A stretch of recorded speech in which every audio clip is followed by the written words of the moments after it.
Long before my people journeyed to this land, your people were here.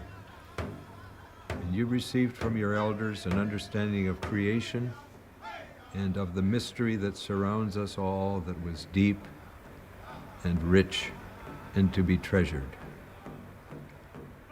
We did not hear you when you shared your vision. In our zeal to tell you the good news of Jesus Christ, we were closed to the value of your spirituality. We tried to make you be like us, and in doing so, we helped to destroy the vision that had made you what you were. As a result, you and we are poorer, and the image of the Creator in us is twisted, blurred, and we are not what we are meant by God to be. We ask you to forgive us and to walk together with us in the Spirit of Christ, so that our peoples may be blessed and God's creation healed.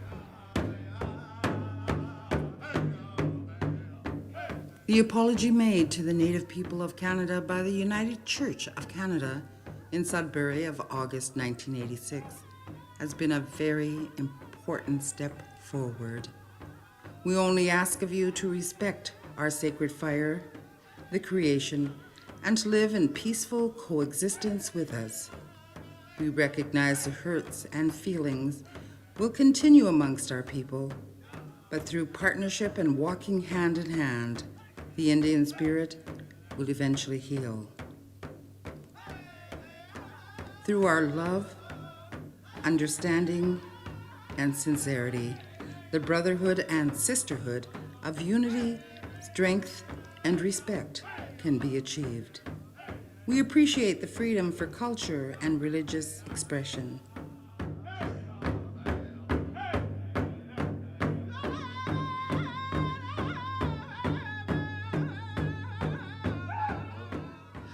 I have waited my whole life to hear these words, not so much for myself as for my children and my grandchildren. Of course, I forgive you.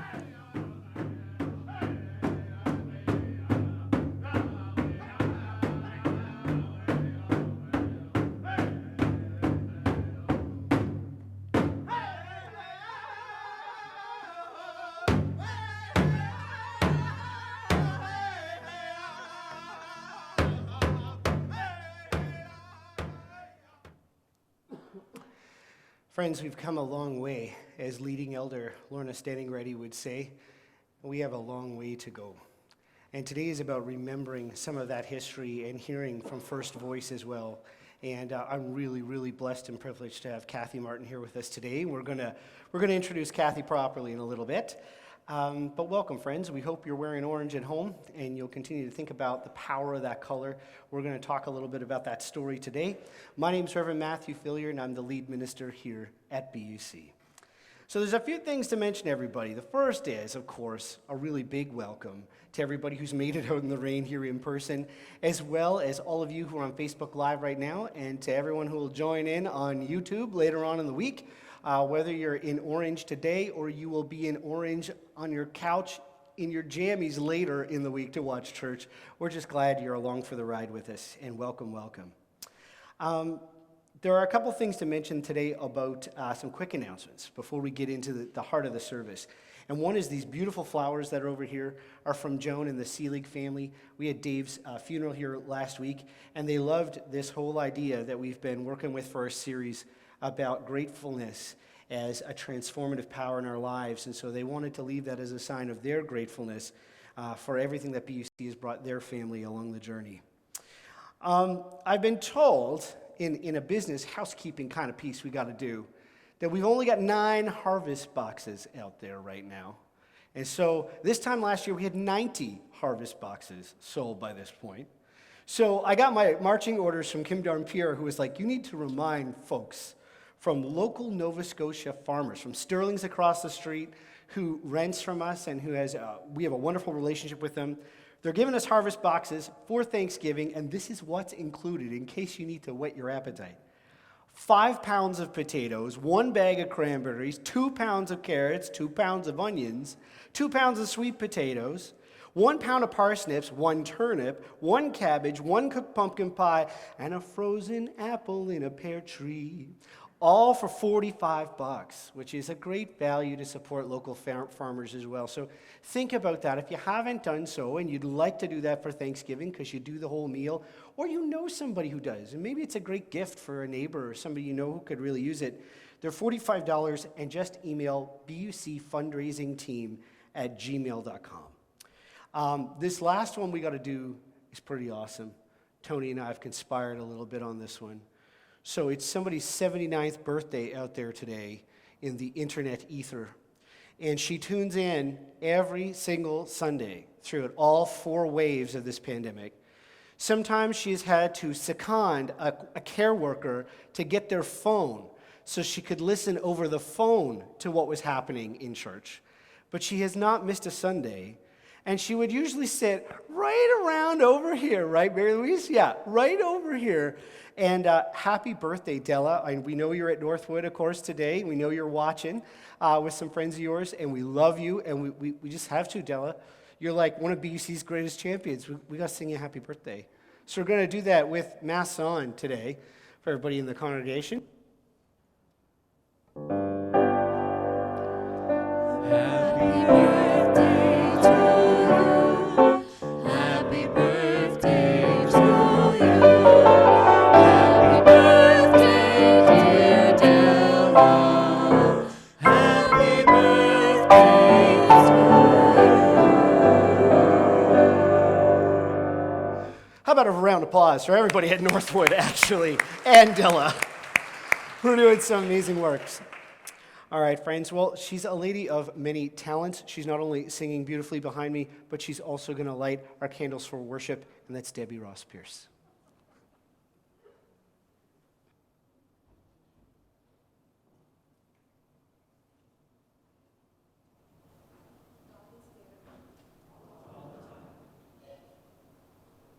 All the time.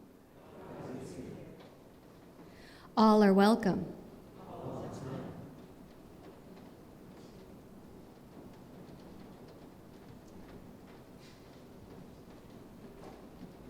All the time.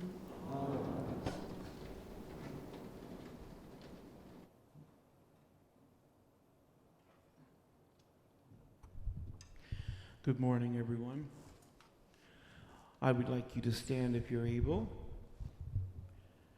right now, if you're able to stand.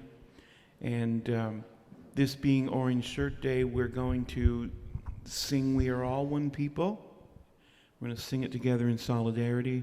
Nathan's going to give us a drum beat, and if you want to tap along to your seats, or on your seats, you can.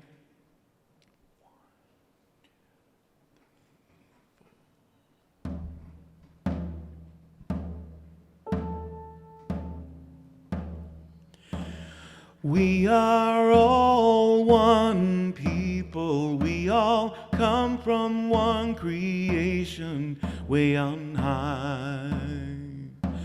We are all one nation under one great sky, you and I. We are all one people, we are all one color in her eyes. We are all one people, we all come from one creation way on high. We are all one nation under one great sky, you and I. We are all one people, we are all one color in his eyes.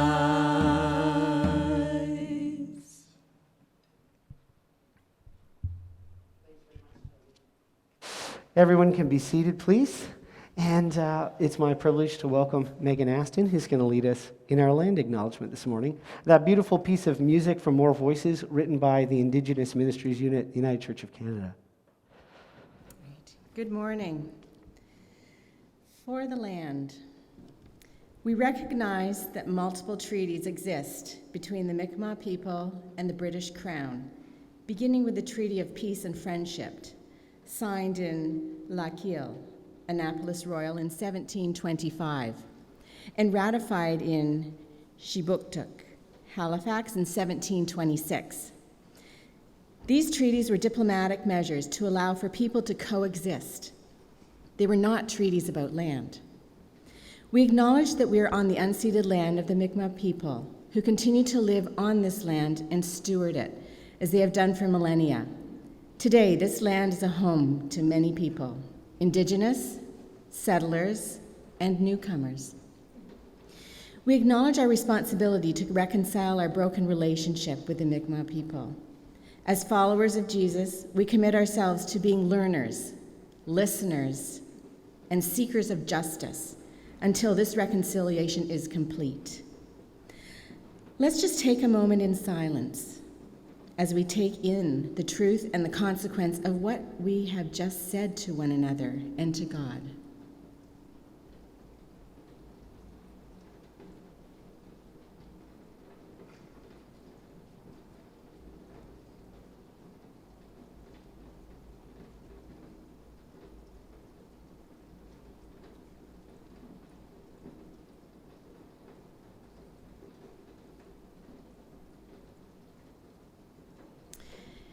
And now our offertory prayer.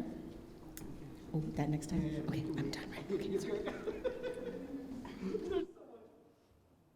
There is so much to give thanks for, but we'll do that a little bit later. Megan will be back. And friends, as we get ready to hear a really beautiful story, difficult story, it is both things, what's happened with these orange shirts. We're going to hear an updated video from Phyllis Webstad. Right? And Phyllis is really at the center of how this story begins, about why we have these today. She created an updated video for everyone about what Orange Shirt Day means after the discovery of the mass graves in Kamloops. And as Phyllis would say, this was not news to any Indigenous person in the country, but it was news to many of the rest of us in a very real way. So let's think about what the story is around today before we invite Kathy to come speak and I introduce her. Let's listen to Phyllis in her own words.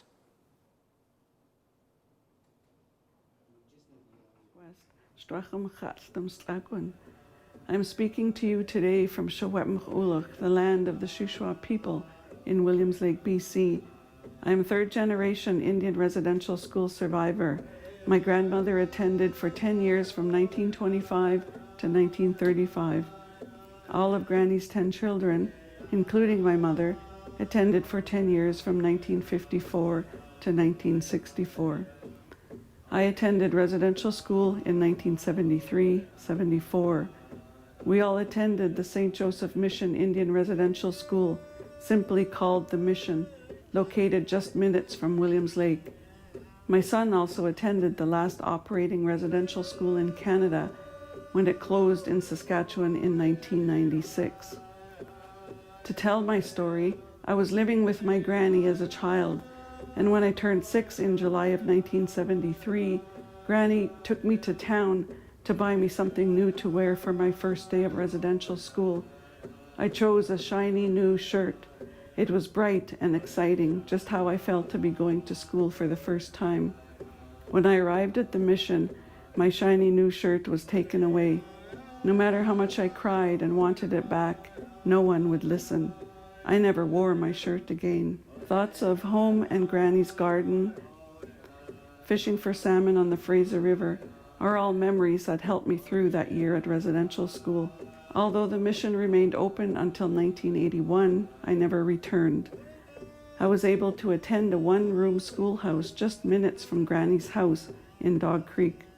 The memories of that orange shirt being taken away and the lack of caring by those who controlled us kept me from wearing orange for a long time in my life, as the sight of orange would trigger memories of my experiences and the effects of my life from attendance at that school. I told my orange shirt story for the first time in April 2013, when preparation for when the Truth and Reconciliation Commission came to Williams Lake. Those involved with the event decided to honor the orange shirt as a symbol of the effects of residential schools and the need for Every Child Matters. Originally, Orange Shirt Day was focused on the Caribou-Chilcotin region, but thanks to social media, it continues to grow and have a life of its own and has grown into what it is today. My orange shirt story is not unique. There were 150,000 children that attended the residential schools across Canada, and they, or their families, all have a story to tell of that experience. And now with the recent news of the confirmation of the 215 children announced at the Kamloops de Shawetmach on May 27, 2021, another experience from those schools is brought forward. I, like many Canadians, have felt the emotional impact of those findings. But for the survivors, we have always known about the children who died in those schools. This is why I say confirmation instead of discovery. Even so, when I first heard, I felt like I had lost a family member, and that's how much grief I felt. There are many more residential school sites to be searched, and the number of missing children and unmarked burials will continue to rise. I'm still grappling for a way to make sense of it all and wondering how we are going to get through this. My thoughts and prayers go out to the families, to everyone across Canada experiencing this unimaginable emotional pain.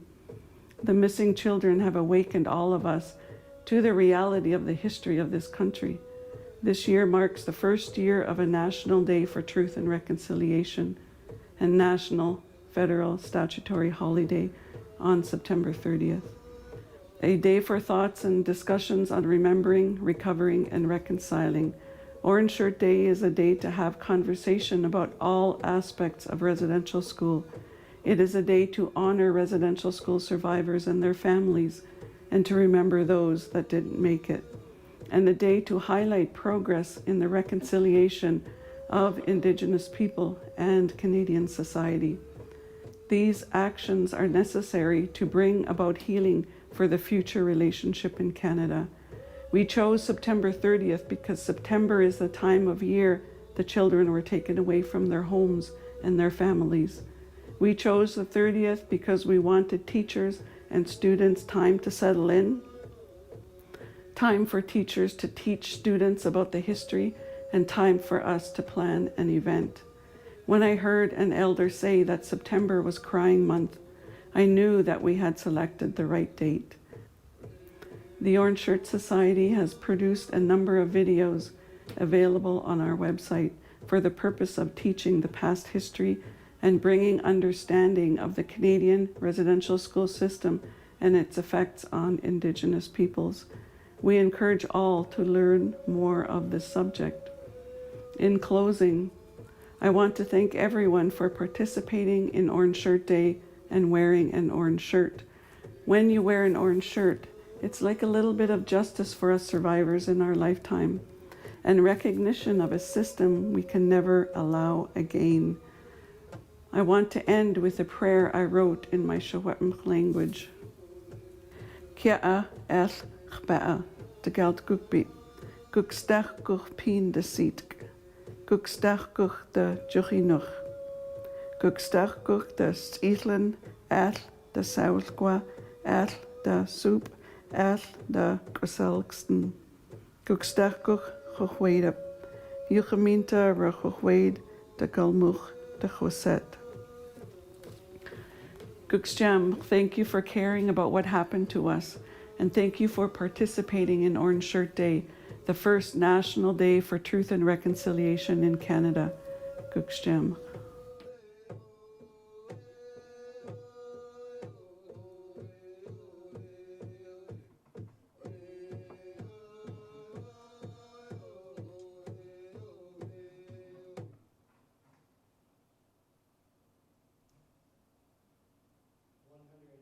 And 50,000 children, right? It's astounding that for many Canadians, we're just waking up to really understand the impact of what the residential school system did, its legacy around the earth and segregation. There's a lot to take in this week. And as Phyllis reminded us, there are so many ways we can at least start with educating ourselves about a history that many of us didn't know the true extent of. And there's no excuse for that now because there's so much information available for all of us. I want to take a moment to introduce our guest with us today. The first time I encountered Kathy was right here at BUC at Lynn Work's funeral. Kathy drummed and she sang, and her presence and her compassion shifted the hearts of an entire room with gratefulness and wonder. And the second time I encountered Kathy, I was at Elder Joe Michael's teepee in Sabanagadi. And when many of us from BUC gathered with Joe to break bread, to seek cultural awareness, and build relationships, after the news broke about the mass graves and residential school sites across the country, even as we all await for the grim news of more to come. And again, at that time, Kathy shared her people's traditions and songs with us, but I also got to hear her teach and call us to action in the name of justice, of equality, and truth and reconciliation. So take your preacher's word for it. Be careful when you listen to Kathy, because she will change and move your heart and your mind with a spirit that really is uniquely hers. Now, I didn't know this about Kathy when I met her the first time, because not like she wears it on her sleeve everywhere she goes. But, you know, as you do these days, you Google people, right? You creep them on the internet. You just do. Sorry, Kathy. And I need to share this with everybody. You know, Kathy is the Director of Indigenous Community Engagement at Dalhousie. She's also an award-winning independent producer and the first Mi'kmaq woman filmmaker from the Atlantic region. Her passion for film and education also led her to help create the first Aboriginal People's Television network to get Indigenous stories out. So when you're watching APTN, she's part of the reason we have that. In 1986, she became the first Mi'kmaq professional careers coordinator at Dalhousie and helped increase access for Indigenous peoples in professional careers of law, medicine, and administration. And she also worked closely with the law school to develop and implement the Indigenous Black and Mi'kmaq Law Program, where she became the first co-chair of that program along with Senator Don Oliver.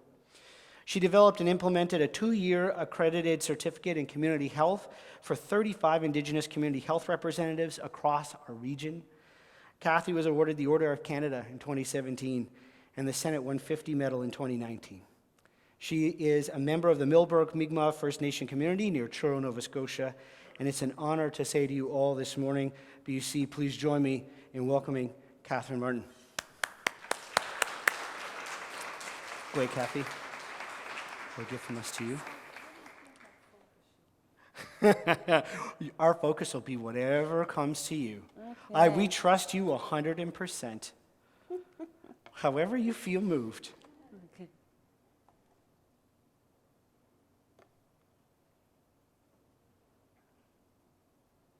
I don't know where he got all that information. It's not true. It's good though. You made made it up well. Medawaloktiok, Nin Gadalanan Maltai, Weligiskuk. It's a beautiful day. I love the rain, so that's one of the odd things about me. I said welcome to everybody, and I'd like to welcome all of you, if you haven't already been welcomed, to the unceded territory of the Mi'kmaq, of the Ulnu, of my ancestors and of my family. And I wanted to acknowledge my ancestors, especially those who saw that there was a need to make an agreement with the new immigrants, the British, that showed up after we had been here for almost 14,000 years. And I mentioned that time period because I'd like everybody to think about how much do you know about this land that you call home past 500 years ago. And really think about that there were civilized, sophisticated societies all across Turtle Island for thousands and thousands and thousands of years. And I ask you to think about that, like how much do you know about that time? And wouldn't everybody who lives anywhere around the world know the story of those years and call this land their home because they know the entire history, not just like a second of the history in this territory. So my ancestors were, I can't imagine what they were going through. When I watch this little baby, it's one of the things that I cannot understand, or I can't conceive of what the pain of the mothers were for hundreds of years, even before residential schools. The pain of hiding your children from being scalped. And the place that the head of the Gorham soldiers that carried out that horrific proclamation by Cornwallis is in Fort Sackville. That was their head office. And I can't imagine anybody trying to do that to human beings or even to our relatives, the animals and the fish. So when I walk and drive up and down Bedford, I think of the Mi'kmaq Bedford petroglyphs. And I wonder, why are those two such significant ones? And most likely there were more. But when the archaeologist was hired from England, the expert on petroglyphs, was brought here for 6 weeks to determine whether or not there were more than 2 petroglyphs. In his expertise, he said, no, there's only 2. That as well is difficult, not as a Mi'kmaq, just as a person, to believe when there was thousands of years of. So I think, what is that big petroglyph? People like Dr. Ruth Whitehead, who has also been claimed as the expert on us. And by the way, in our culture, there is no such thing as an expert. It's offensive if someone calls you that because you're being centered out into a system that all people are one and equal. No one's higher, no one's lower. So the Bedford Barrens is a beautiful place to visit now, and thanks to the Shaman Wilderness Society, maybe there's 1 or 2 here, if you are, raise your hand, came to me and asked me if there was any way we could help save those petroglyphs. And we were only told about the existence or the rediscovery of them 20 years after they were rediscovered, because the museum was afraid that we would destroy them. I don't get it. My Uncle Kenny, who is quite, I think I have a lot of his blood, he said, you know what, that's funny that someone would think we would destroy something as ancient and as important as that. He said, because I drive by cemeteries every day, and I never think I'm going to get out and destroy those rocks, you know? He said, so why would I do that? And so Bedford is really a special place. It's the place where the basket makers made their way from New Brunswick, down the valley, over everywhere when we had a train. And we peddled our baskets, and Bedford was the last place before the city market. And there was some people, a family of Mi'kmaq, who had a beautiful house here by Moore's chocolate factory. And then if you go up, you'll find the Bedford Bear and petroglyphs. But most Mi'kmaq would stop there. And so it is an ancient stopping place, and it was all even into the 1700s, or whenever the train came. But before that, it was always a place that people stopped before the market. And they would send their baskets ahead to the train station, and they would stay here and visit and gather as everybody would always do. And I don't know why I started off with the history of Bedford, but it's a special place, and it is a place of horror. The shores of the Bedford shores have some horrific history, as well as when the French soldiers arrived, there is some sad history about that time when they, I think our people helped them come ashore during a time when they were, I don't really know what was going on with them, but they did come with disease, and that disease spread to our people, and so there was a lot of death along the basin because of that. And for the history buffs, I cannot tell you where it's written. I can only tell you that is what Sarah Denny and Rita Joe and Alan Knockwood and Elsie Charles Basque told me. And I would never ask them to prove it, because the oral history in our life is how we remember, how we know what 14,000 years of time has been on this land. And we do know that in 500 years, we have almost lost what we took care of and loved for 14,000 years. And so I ask you to put that timeline in your head. 14,000 years of total harmony, where the fish were so thick that the British complained, and it's written in history books, complained that they couldn't get their little dories to the shores of Chibuktuk because the fish were so thick that they couldn't get their paddles through it. And in just 500 years or less, that is not the case, and hasn't been the case during my lifetime. If you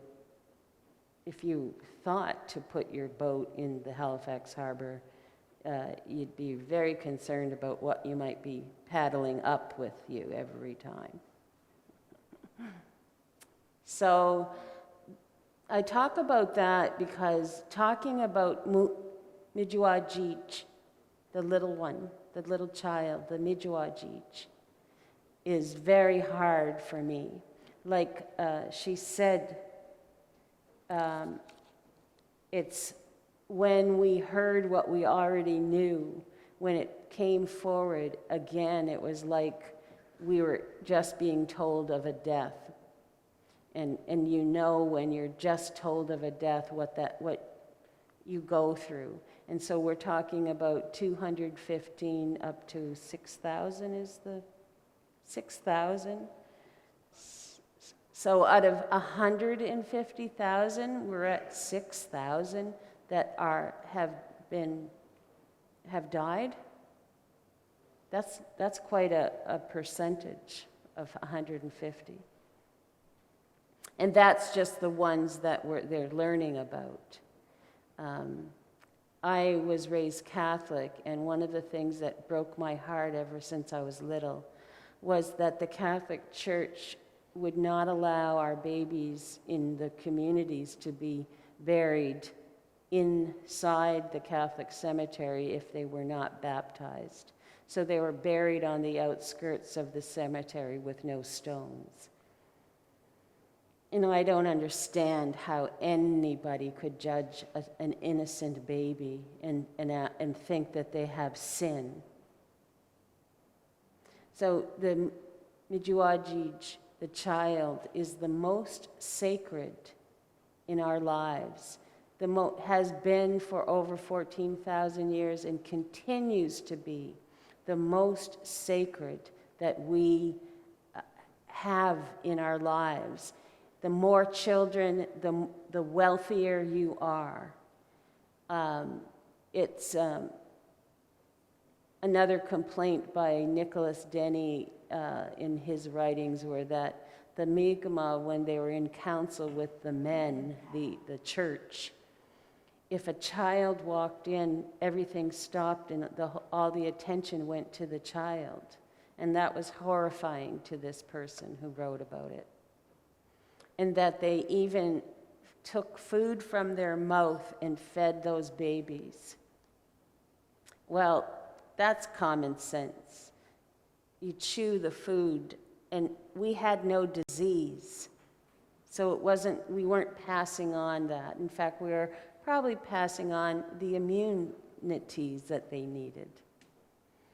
But I just mentioned a couple of those things for us to think about. What was that time like? And for babies, for children, a joy. They were a joy, and they were treated with the utmost respect. So from that way of life to what the Europeans brought, the scalping, the rapes. Remember, there weren't a lot of women brought over from France and from England for quite a while.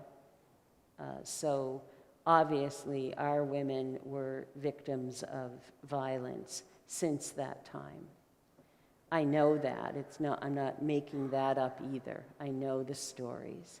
And I know a lot of the stories of the residential school survivors, because as a filmmaker, before it was a sexy issue, so to speak, we've always known about the residential school. It would be incredible if we didn't, since it affects all of us, every generation.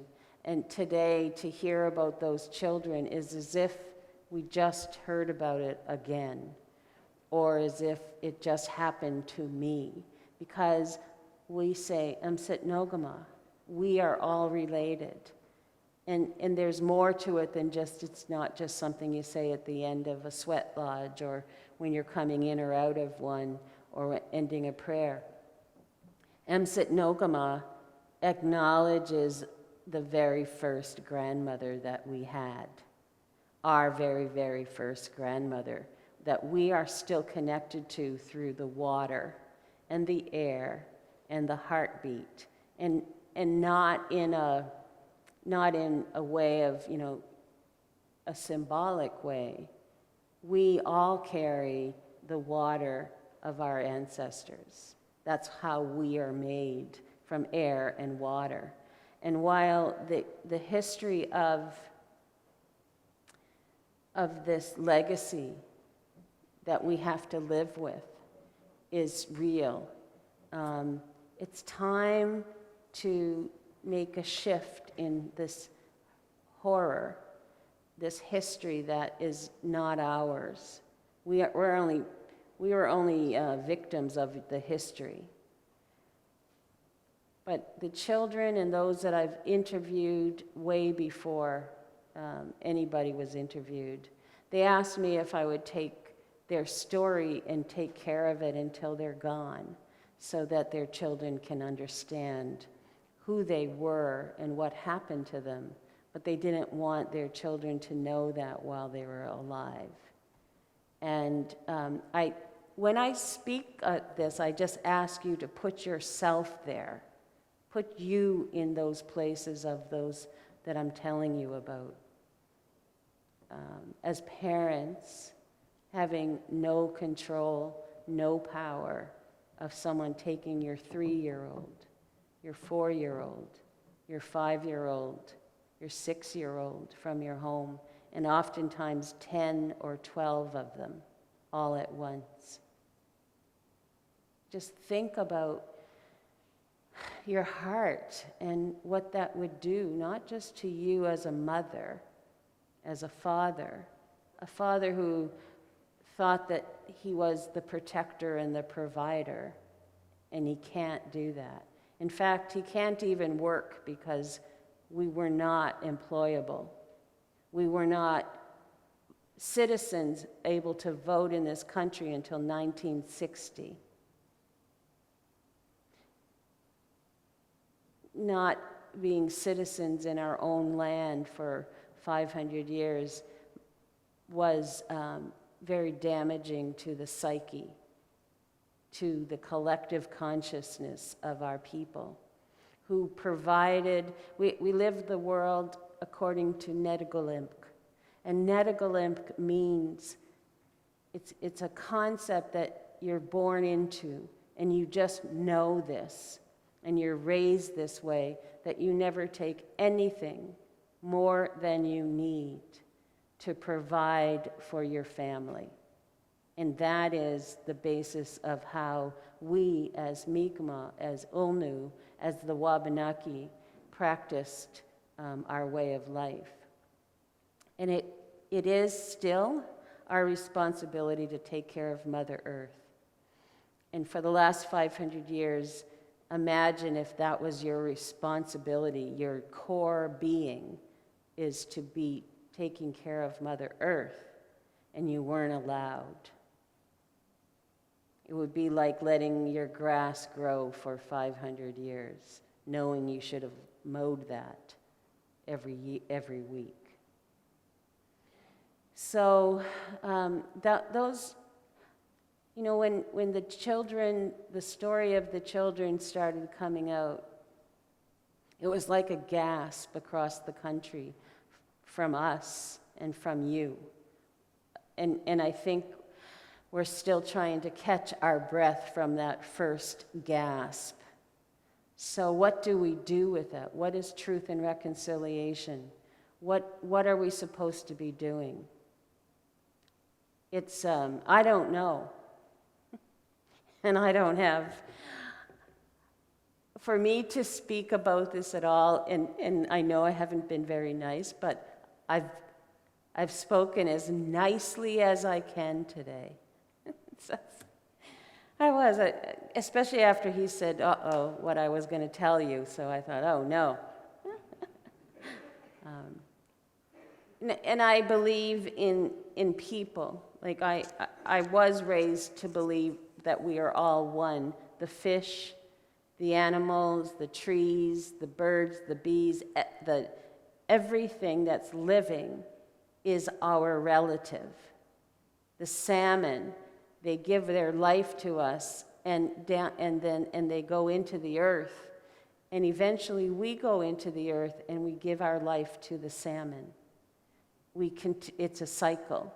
And in our lives, we live according to the cycle of the moon and the sun, and the moon is our grandmother, Giju, and she makes sure the sun rises and sets. She makes sure the ocean comes in and out, the tide comes in and out. She is the women's cycle. Every 28 days, the women have their time to cleanse their body and to renew their body in that time of a women's menstruation. Men have to do sweats because they need to purify their bodies that way, whereas women have that natural. And we have the most sacred of gifts. We are the givers of life, and only we have that gift. And oftentimes, I think that women were suppressed and oppressed and kept silent, because if you can't have something, you often go after it. And if you can't have the gift of giving life, well, then, and there's no way you can get it, then it often seems like people try to put you down or keep you silent, or you live in violence. So that's what I often think, that we must, as women and men, protect that gift of giving life. And that means we need to protect the air and the water, because that's what we're made of. It's not whether you're blue, red, orange. It's the whole world. All living beings need air and water. So for the next 500 years, I would say, like some of the school survivors said to me, I don't want that to be carried on into the next generation. We don't want our children to have to live that horror of knowing what happened. It's okay to acknowledge it, but we want our children to live in joy and love and in harmony with other people, but we want them to be happy. It's just like a violent cycle that, of abuse. You have to stop it. And even though the killings took place up until a certain time, it's still in us, and we still carry it.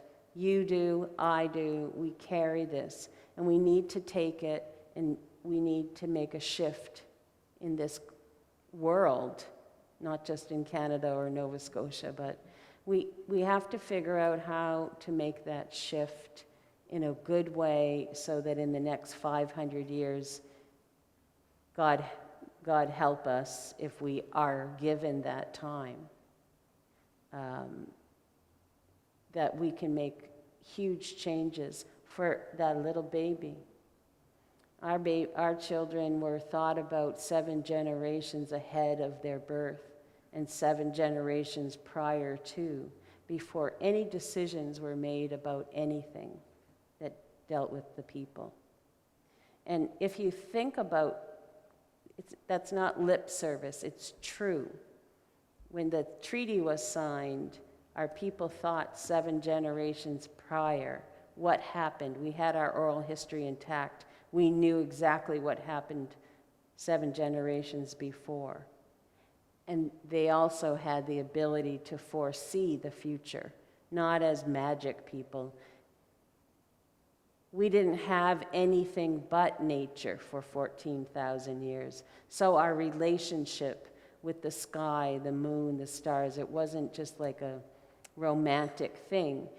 It was our way of life. We understood when it was going to rain, when it was snowing. We knew when not to fish, when to hunt. We knew all of this information. But it was ignored when the people arrived, the new people, and never asked how to learn our language, never asked how to walk on our mother, never asked how to live according to Nedigolimp, and never, ever respected Mijuajich, the child. So I don't know if I'm done. I think I am. I came here with a blank slate because I often will drum, and the drum will tell me where to begin or where to take off. So I'm just going to use my wet drum. There wasn't a way in heck that I could undampen this drum.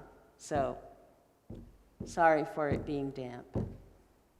We always welcome nations with this chant. It's a chant that Sarah Denny of Eskasoni taught to me. And we welcome nations. We always have, and we always will, because that is who we are, and we don't go away from that. Had we changed that way, many of you would not be here today. And there was a 100-year war on the water between the British and the Mi'kmaq that I'm sure is in every history book in this land. And the reason they had to sign treaties with us is because we strategically were incredible for warfare. We are strategic in our warfare. And we fooled people, and that we fooled the British. And so they had to make peace with us because they didn't know what else to do with us. So I think what I want to celebrate is that I'm still here today telling you this story. and that I still speak a little bit of language. My mom is fluent in my language, and my dad, he knows the language well, but the fear of his children being raised in a language that punished them and treated them violently made my dad want us to know English. So this welcomes all nations, and it's also, I honor Sarah for holding on to our sacred beliefs and our songs and our dances until it was safe for us to start to bring that back out, our languages, our dances, our prayers, our ceremonies. And yes, it was a law, a Canadian law, that we were not allowed to do all of this. So what as Canadians can we do? I say question those laws. Who made those laws? Women didn't make those laws. Mi'kmaq and Ulnu did not have anything to do with the Indian Act. And that's really not democracy. So the drum represents the heartbeat of Mother Earth and the heartbeat of our mother. And so when we hear the drum, it's the first language that all humans have heard, and mammals, for inside their mother's womb. This is the first language. And we say, if you speak from that first language, if you speak from your heart, you're speaking the truth because it's your mother's language. And everybody understands it when we speak from our heart, no matter what language we have. Guano de, guano de, guano de, guano danahi, guanalia, guano danahi, guanalia, guano danahi. Guanalia, guano de, guanalia, guano de, guanalia, guano da, deyoka, deyoka, deyoka, deyoka. Guanalia, guano danahi, guanalia, guano danahi,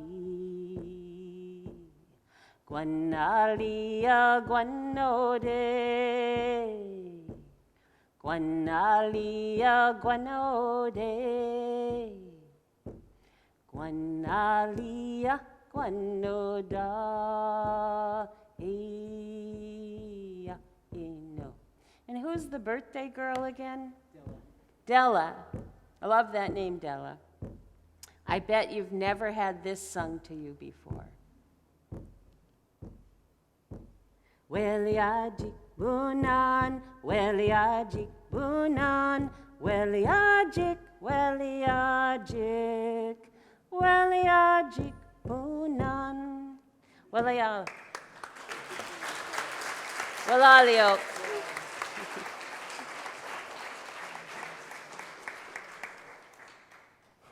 Della, I'm not going to be able to do that next week, just so you know. Like, next time it's your birthday. Yeah, no way. We're going to invite Nathan to come down, and Nathan's going to share a prayer for Orange Shirt Day with us. Nathan's on the drums right now, man of many talents, many different parts of BUC, and we're really fortunate to have him with us today. Thanks, Nathan.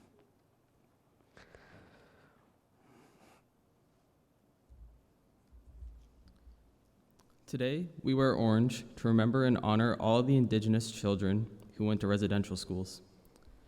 Today, we wear orange and we pray for the residential schools and intergenerational survivors who are still struggling. Today, we wear orange and we are thankful for those who speak the truth and who work to shine a light on injustice. Today, we wear orange in the name of compassion and the spirit of truth and reconciliation. Help us, God, to remember and act on this every day. Amen.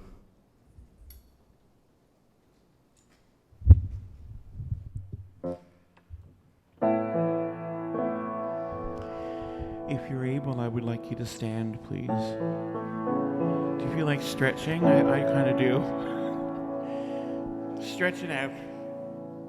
All right, we're going to sing River Running in You and Me.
Welcome, Jesus. You are welcome.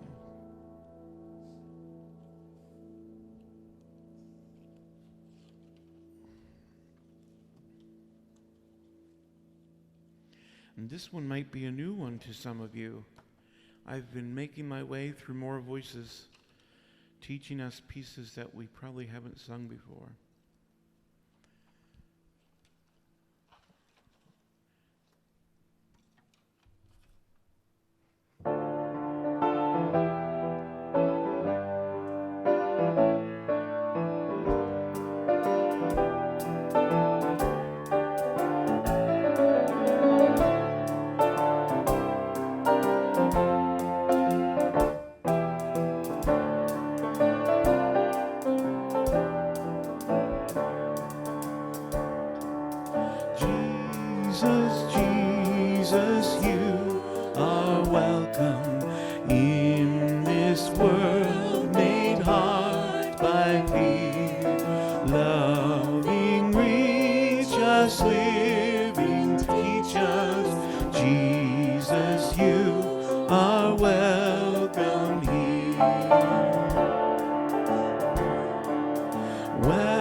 let's be seated.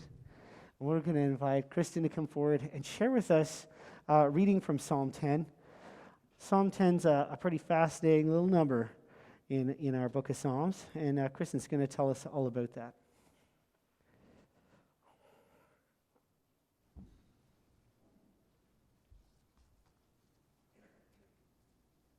Good morning. Can you hear me? Okay. When we look to the Psalms, we are listening to our ancestors of faith. These songs and poems were written anywhere from the year 900 BC to the year 500 BC. Just sit with that for a moment. They functioned as Jesus' prayer book, and in the past 2,000 years have essentially been the church's official hymn book, teaching people how to talk to God and hear from God. We discover that there is no true worship, faithful prayer, or genuine faith that neglects justice. They understood this in 900 BC. Let's ponder that for a moment. Considering the tradition we are all standing in right now, no account of God makes justice an afterthought to the Spirit's redemptive work in the world. This is decidedly good news for our fractured world. What else will you discover if we looked to the Psalms for our understanding of justice, and how we might such a vision for justice inform our practices of prayer and worship as a community? How might we be called to pursue justice alongside our Indigenous siblings, as together we seek truth and reconciliation? And here's the reading, Psalm 10. Why do you stand aloof, Adonai? Why do you seem to hide yourself in times of trouble? The violent angrily pursue the weak and catch them in craftily designed schemes. The impious boast of the desires of their hearts. They bless greed, yet renounce you, Holy One. With their noses in the air, they never seek you. They think they say, there is no God. Though their ways always prosper, their judgments are on high, hour of their sight. Haughtily they keep your laws far away from themselves, and they sneer at all their enemies. They think in their hearts, we will not be moved. Throughout all generations, we will be happy and untroubled. Their mouths are filled with cursing and deceit and oppression. Under their tongues are mischief and iniquity. They sit in ambush in the villages. They stalk their victims in secret. They lie in wait like a lion in the bushes. They lie in wait to catch the helpless. They catch the poor by drawing them into their net. Their victims are crushed. They collapse and fall under their oppressor's strength. But the violent only say, God has forgotten, or God is looking the other way and will never see this. Wake up, God, Creator, lift up your hand. Don't forget those who are helpless. Why do the violent renounce you? God, why do they say in their hearts, you won't call me to account? But you do see. You see every trouble, every cause for grief. You ponder it and take it in your hand. The helpless commit themselves to you. You are the helper of the orphan. Break the oppression of violence and evil. Seek out corruption till you find no more. You are forever. You hear the desire of the meek. You strengthen their hearts and bend your ear to hear them, to do justice to the orphan and the oppressed, so that those born of the earth may strike terror no more. Amen.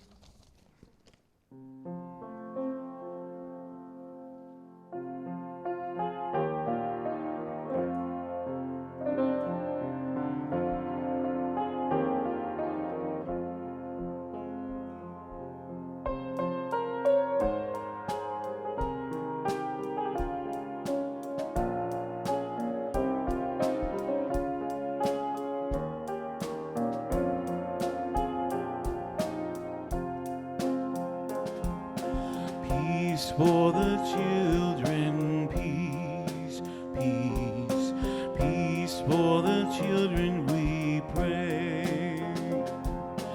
Following the path of one of peace, we work for healing, we work for peace, peace for the children today. Peace in our families, peace, peace, peace in our families, we pray. Following the path of one of peace, we work for healing, we work for peace, peace for our families today. Peace for the nations, peace, peace, peace for the nations, we pray. Following the path of one of peace, we work for healing, we work for peace, peace for the nations today. Peace for our planet, peace, peace, peace for our planet, we pray. Following the path of one of peace, we work for healing, we work for peace, peace for our planet today. We're just going to hum the verse together. We'd like all of you to join us. That same melody, okay?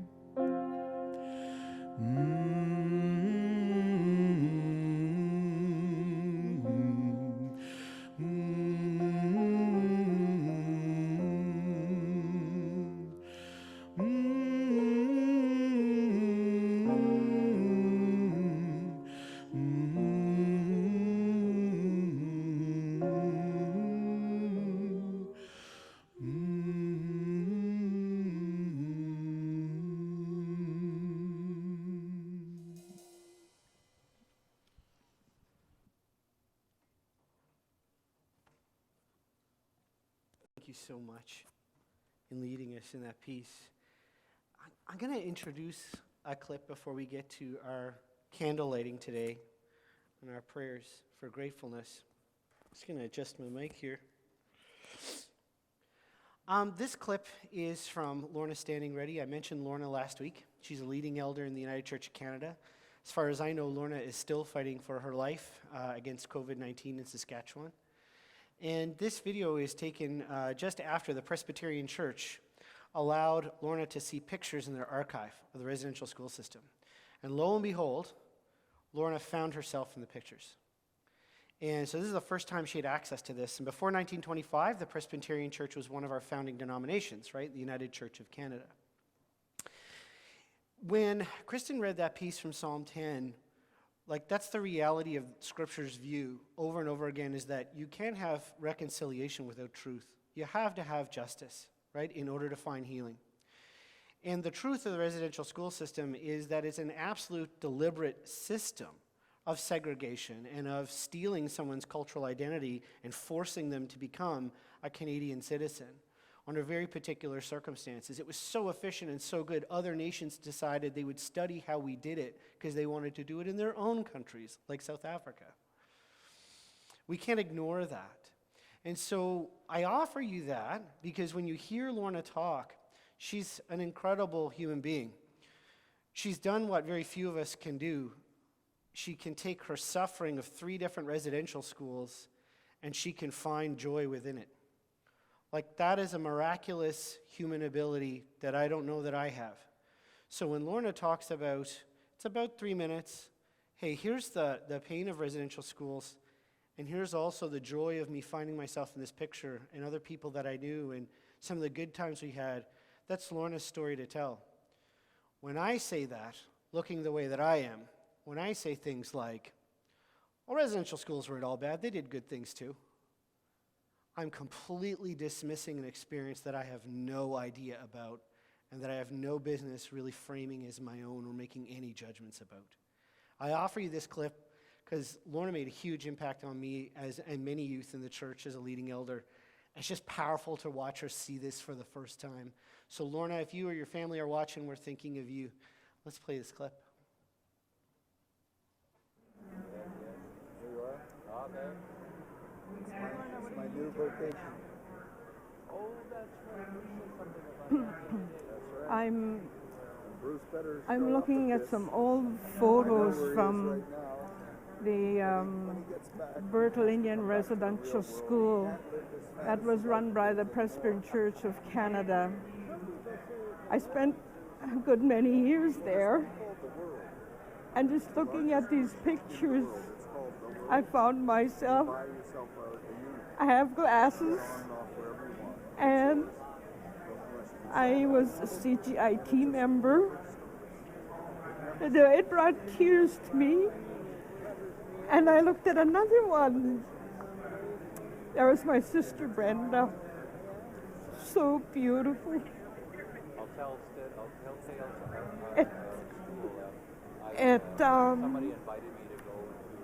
I cry. My tears are for joy that I see the past,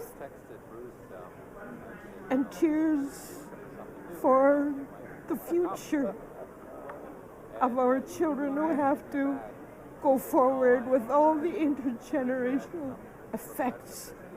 But they will make it because the survivors have made it.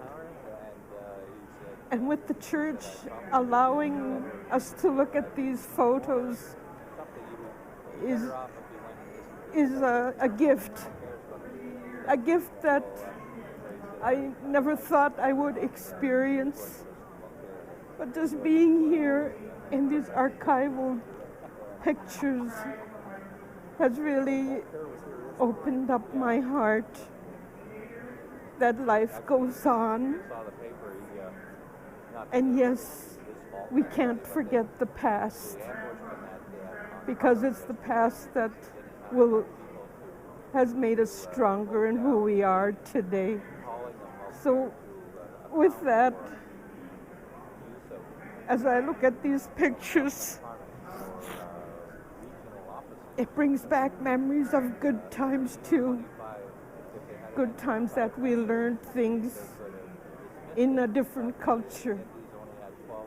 That's why so many of us have embraced other cultures in Canada, especially Spring Free from Racism in Regina, of where I'm the elder for opening up the ceremonies. We've celebrated with all cultures, and especially with my kokum and my mushum, and my mom and dad, very, very respectful of the Ukrainian Christmas. So today, I leave my Christmas tree up till they have their Christmas. But getting back to these pictures, I see people, young girls I recognize, but I don't know the name. I know the faces. And when you get older, it's that way. It's that way in life. It's a part of life. But she might remember some of these. And getting back to mine, I seem so happy there. And I am happy here too. Tears of joy. Tears of seeing so many people that I know. And very thankful that I have a bit of the past that can say I was there. Testimony that I was there. But I will always know where I was because of the things I experienced through residential school. And I thank the TRC for allowing us to participate. And I wish we could have more like these events. There are so many people that I know back home that can't come because they have no money. If it wasn't for the United Church, I wouldn't be here either. So miigwech, thank you, ekuse, that's all.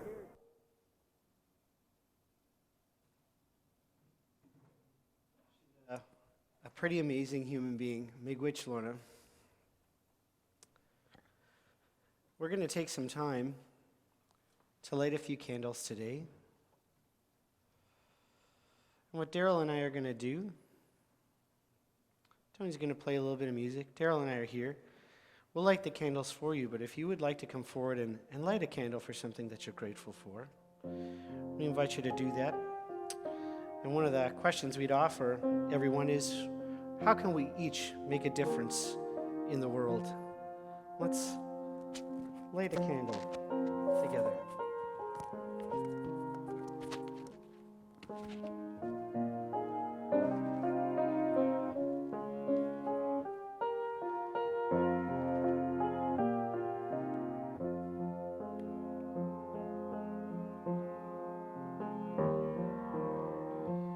Anyone like to come forward and light one? You certainly can.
For our online friends, Daryl and I are going to light the rest of the candles.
Now we're going to invite, with all of that Thanksgiving in front of us, all those little lights burning, we're going to invite Megan to come forward and lead us in our offertory prayer.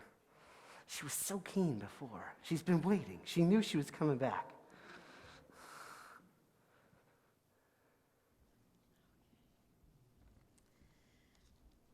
Friends, when you arrived here today, you received one of many gifts. You were given 2 stickers. Each one has the words, "Every child matters," the call to action that is inspired by Orange Shirt Day. One of these stickers is for you to wear proudly as your commitment to make the road to reconciliation by walking it, by taking action. We've circulated a list of ways that you can act on our Facebook page and by email. Each of us can watch The Spirit of Anime from the National Film Board or one of Kathy's award-winning films.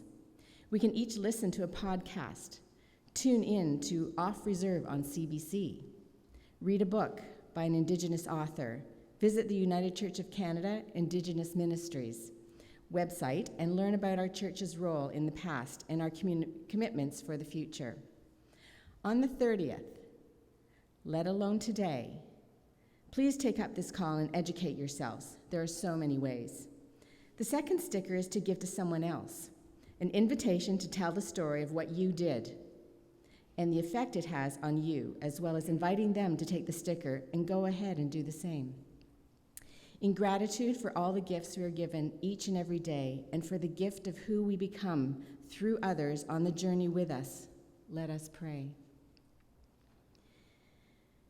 Creator, north, east, south, and west, in every direction and in all directions, your people come to the table you have set, the table where there is bounty, where there is abundance, where there is blessing, where everything is gifted, earth, water, air, fire, sun, and moon, and stars. Everything we receive is a gift. We did not earn it. We are wholly dependent on the grace that enlivens the universe. The land is a gift. This life is a gift. This moment is a gift. We receive it humbly, gratefully, and with the intent to share all that we have, that the life you have entrusted us with would flourish for all the generations to come. In that spirit, we share the gifts of your abundance with one another, that together with you we would transform suffering into love and justice for a world made whole. In Jesus' name we ask it. Amen.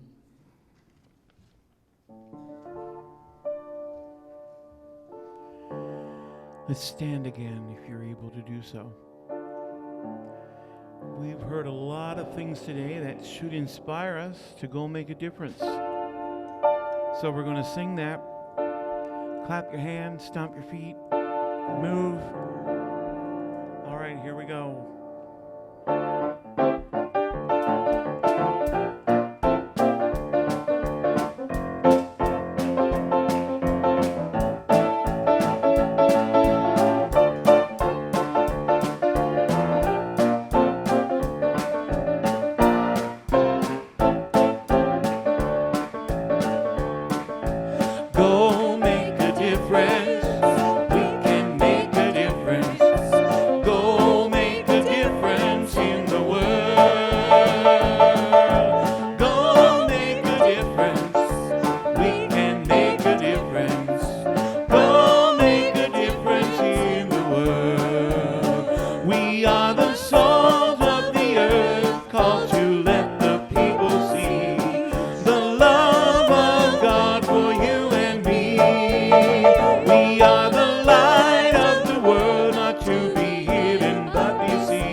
those in need, the face of God for all to see. We are the spirit of hope. We are the voice of peace.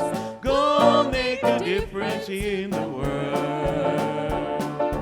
Go make a difference. We can make a difference. Go make a difference in the world. Go make a difference. We can make a difference. Go make a difference in the world. One more time. Go make a difference. We can make a difference. Go make a difference in the world. Go make a difference. We can make a difference. Go make a difference in the world.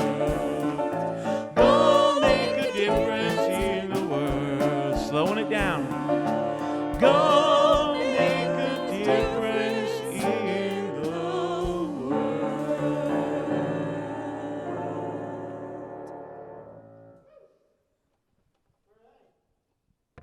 Okay, we promised the National Church we would do this. So they're like, all right, everybody, give me a peace sign. Give me the peace. All right, there we go. 1, 2, 3. Oh yeah, that's a good-looking bunch. All right, we gotta get these fine folk over here. All right, here we go. Hold on now. I'm such a great photographer. There we are. All right, peace, everybody. There we are. Look at that. Thank you so much. All right, everybody, we're going to let you go in a second, but before we do, we have the blessing. So I want you to say this with me. Every child matters. Every child matters. Every child. Good on you. Still awake. We say this even as we acknowledge it isn't true. Not yet. Not while children lack clean water. Not while children lack access to education. Not while children struggle to survive intergenerational trauma. Not while children endure the scourge of poverty that robs the soul of our humanity. Not while life expectancy until a good old age is often reserved for some, but not all. Every Child Matters requires every single one of us to care and commit to creating a different future for all the children to come.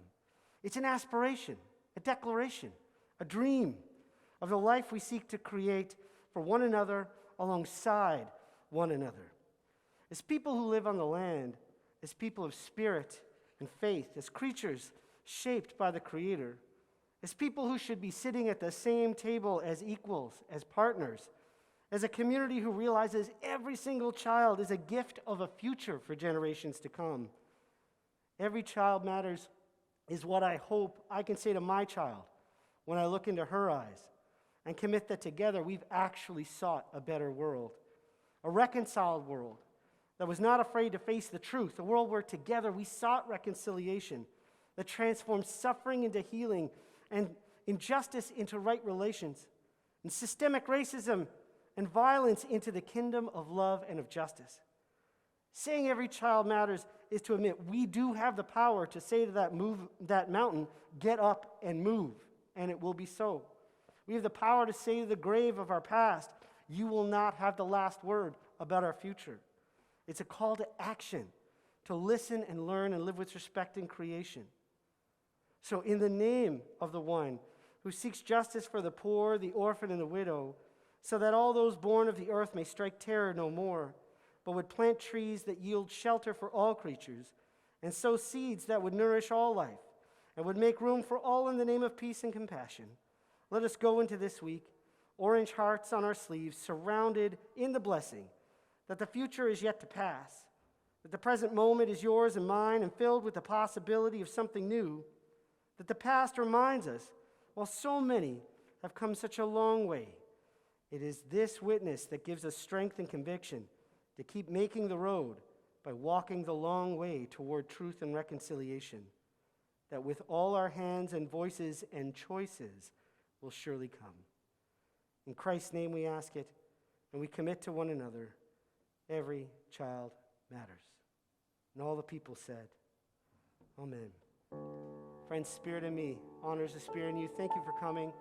Thank you for taking the time this week to observe this beautiful day on the 30th, this important day in our country.